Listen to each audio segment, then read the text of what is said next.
আসসালামু আলাইকুম। আবার আমি ফারাবী সিয়াম চলে আসলাম আইপিএল এর আপডেট খবরগুলো নিয়ে।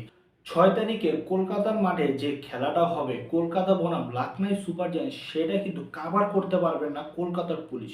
এর কারণ হিসেবে তারা বলেছেন ৬ তারিখে নাকি কলকাতায় পূজা রয়েছে।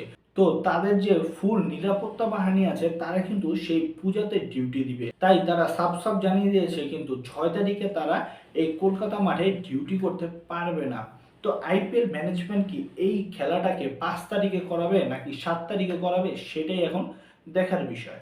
আম্পায়ার নিয়েও কিন্তু আপডেট রয়েছে। দেখুন সবারই কিন্তু একটা প্রশ্ন থাকে কোন প্লেয়ার কত টাকা পাবে, কিন্তু কারোই কোনো প্রশ্ন থাকে না আম্পায়ারদের নিয়ে।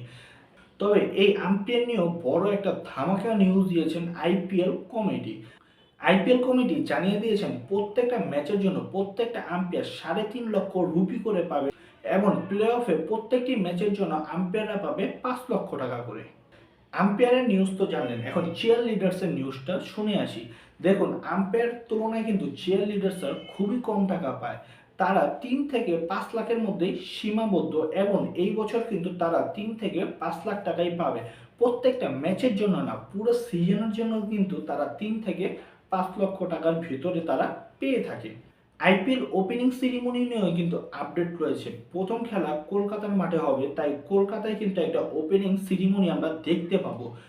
তবে এই বছর ১৪টা ভেন্যুতে আইপিএল খেলা হবে, তার ভিতরে ১৩টা ভেন্যুতে কিন্তু এই ওপেনিং সেরিমনি অনুষ্ঠিত হবে। দেখুন প্রথম খেলা রয়্যাল চ্যালেঞ্জার এবং কলকাতা, সেখানে কলকাতার মাটিতে খেলবে, তাই কলকাতার মাটিতে কিন্তু ওপেনিং সেরিমনি হবে।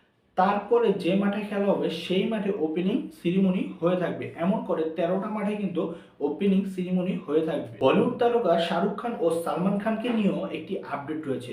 এই দুই বলিউড তারকা কিন্তু ওপেনিং সেরিমনিতে থাকবে, তবে তারা পারফরমেন্স করবে না, চিফ গেস্ট হিসেবে তারা ওপেনিং সেরিমনিতে অংশগ্রহণ করবে। সর্বশেষ আপডেটটি হচ্ছে আইপিএল লোগো। দশম আসরের পর কিন্তু এই প্রথম আইপিএল লোগো চেঞ্জ করলো আইপিএল কমিটি।